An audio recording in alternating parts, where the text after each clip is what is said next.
morning, brothers and sisters. I'm Vince Cameron. Yes, we can. Yes, we can. Yes, VCam. I come to you today from Blunt Island, where we make our living at home, terra firma, to talk to you about my candidacy for president for 2014. We want to talk about some maintenance issues because I know that there's plenty of concerns. I backed into the camera because I wanted you to read the back. You hear so much talk and scuttlebutt about Vince and how he served and his attitude and everything, and I say to you, don't assume you know me. That's what's on the back of this shirt. I grow daily. Your messenger might have outdated information, and I'm saying to you, your messenger has outdated information.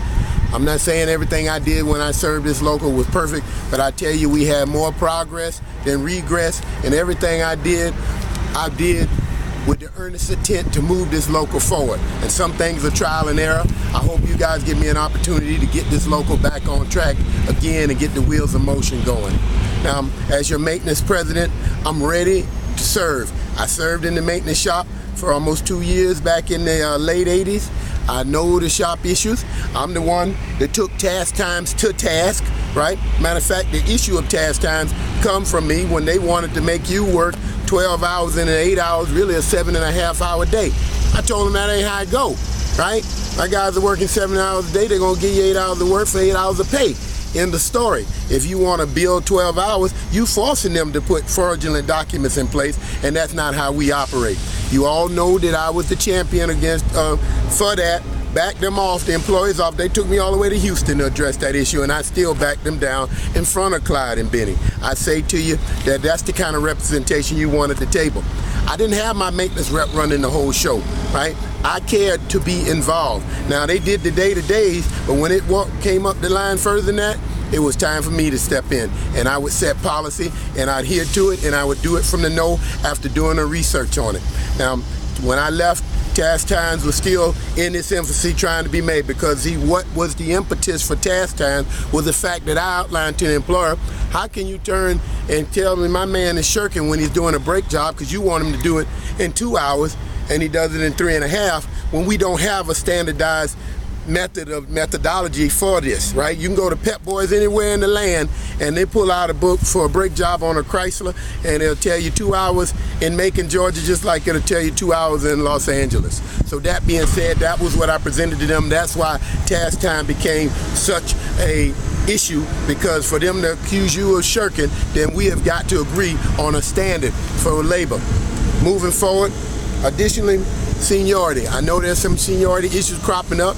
They tell me now that we've got a third seniority. At one time, there used to be company seniority and port seniority. I know about that, but they're telling me about site seniority. Additionally, say it occurred up under me, which I have no history of, gentlemen. I say to you that I did not put site seniority in place. It was not being implemented when I was president. Now, I did see a document that had a May 2009 date on it for a discontinuance of it, so which would lend credibility, because my term ended December 2008, that something did occur, but I don't think they ever acted on it while I served in there. Lastly, I want you to know that I never left you out of the equation when I was negotiating the September 2008 agreement for seniority on the deep sea side. I wanted to additionally add a provision that outlined if a mechanic was displaced through no fault of their own, they would additionally be able to come to the maintenance over into deep sea at the following the last deep sea category. That just seemed fair. Now, I was getting some static from the employers because they didn't want to get into maintenance related issues, but I told them we're all a family here. From the maintenance to the deep sea, we're all connected. These boxes and these containers and these ships, the mechanics repair them, we training them all out the same fund, and we don't want to lose them when they're laid off. And this is one way to keep them close to the vest.